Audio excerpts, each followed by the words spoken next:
ocasiones Mariano Sarabia, nuestro columnista de temas internacionales, hablándonos en esta ocasión sobre el candidato del Partido Republicano, expresidente Donald Trump, que ganó las primeras internas republicanas, y también cómo sigue la situación en Ecuador, donde se agudiza los problemas dentro de ese país. Ahora entonces Mariano Sarabia contándonos el relevamiento que hace de las noticias por el mundo. Buen día, Mariano, ¿cómo estás? Hola, buen día a todos y todas. Nos vamos a centrar hoy en dos países, Estados Unidos y Ecuador. En Estados Unidos porque Donald Trump arrancó con el pie derecho su carrera presidencial, su vuelta o el intento de volver a la Casa Blanca. Hubo elecciones internas del Partido Republicano en el estado de Iowa. Es un estado pequeño que representa solamente el 1,6% de los votos totales de Estados Unidos, pero simbólicamente es un estado importante porque aquí siempre se dan las primeras internas, ellos les llaman o primarias o caucus, caucus cuando son presenciales, ¿no? Con los electores en el lugar. Eso fue lo que sucedió ayer lunes y Donald Trump sacó más del 50% con respecto a sus contrincantes Ron DeSantis y Nikki Haley. Entonces confirma su favoritismo y se encamina hacia la convención republicana de julio, donde se va a ratificar quién será el candidato para enfrentar seguramente a Joe Biden el 5 de noviembre en las elecciones generales. Eso en Estados Unidos.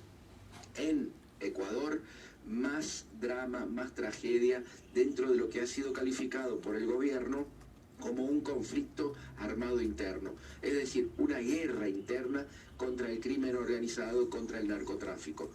Ayer, entre el domingo y ayer lunes, los militares que ocuparon las cárceles, conjuntamente con la policía, ratificaron la fuga de 48 presos de la cárcel de Esmeraldas, en el norte del país.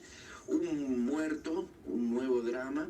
5 de esos fugados fueron recapturados y todo esto en el marco de una crisis general que se había desatado la semana pasada con 7 cárceles ocupadas o tomadas por sus internos.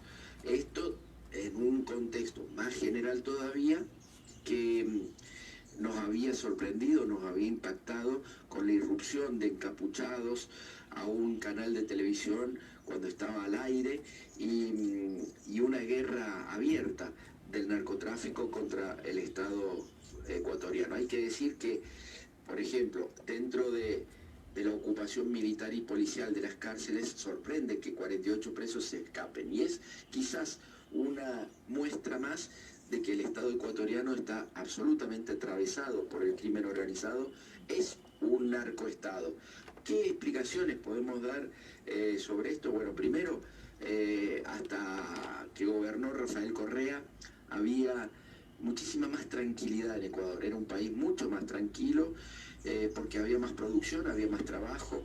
Con la llegada del neoliberalismo en el 2017 se destruyó el aparato productivo, hubo menos producción, hubo menos trabajo, más desocupación, más pobreza, y eso genera el caldo de cultivo para la marginalidad y para el crimen organizado, que es más fácil contratar a sicarios, a pibes jóvenes, sobre todo jóvenes, que no pueden conseguir trabajo y que terminan en el crimen organizado. Por otro lado, la dolarización.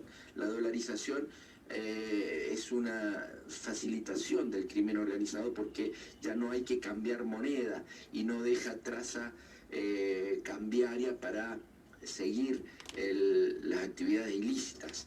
El retiro del Estado totalmente y sobre todo de las fronteras y de los puertos. Guayaquil es el tercer puerto en importancia de Latinoamérica y si no hay un control estricto del Estado, eso también es un ámbito muy propicio para el narcotráfico. Algo parecido a lo que está pasando en Rosario con la falta de controles del Estado Nacional en una hidrovía que ha sido totalmente privatizada desde hace tiempo.